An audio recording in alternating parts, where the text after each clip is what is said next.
हजारों ख्वाब दिखाने के बाद एक दिन उसने मुझे बड़ी बेरहमी से छोड़ दिया। मैं रोती रही, तड़पती रही, पर उसे इस बात से कोई फर्क नहीं पड़ा। और अब जब उसे अपनी गलती का एहसास हो गया है तो वो मेरी ज़िंदगी में दोबारा वापस आने की जिद लगाए बैठा है। पर अब शायद मेरे लिए दोबारा पहले जैसी हो जाना नामुमकिन है। 2 साल पहले मेरी बहन की शादी पर वो बाराती बनकर आया था और वहाँ हमारी दोस्ती हो गई और वक्त के साथ साथ दोस्ती प्यार में बदल गई। जिंदगी बहुत ही खूबसूरत लगने लगी थी मुझे। हम दिन रात आपस में बातें करते रहते थे और शादी के ख्वाब सजाते रहते थे।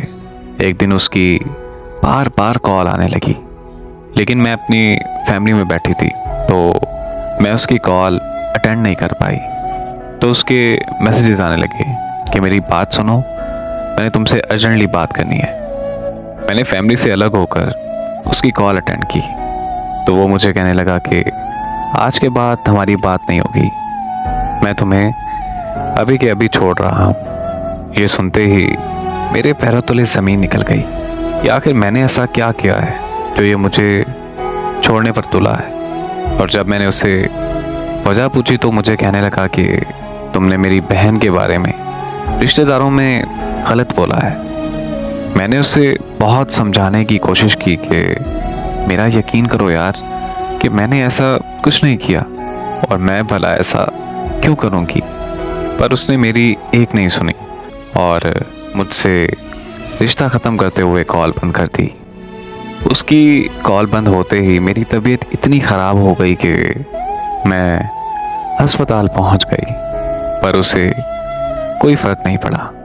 फिर मैं सारा दिन सारी रात बस उसे याद करके रोती और तड़पती रहती थी।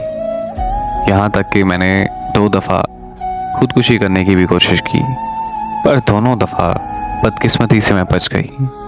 मैंने अपना हिजर बड़ी मुश्किल से काटा है, यहाँ तक कि मैं ज़हनी मरीज़ा बन गई थी।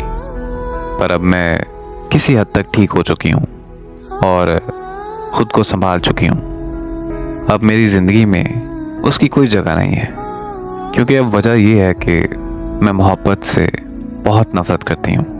तो अब मैं उससे हाथ छोड़कर गुजारिश करती हूँ कि अब वो चला जाए, क्योंकि वो जिसे मुझ में तलाश करने आया था वो तो कब की इस दुनिया से जा चुकी है।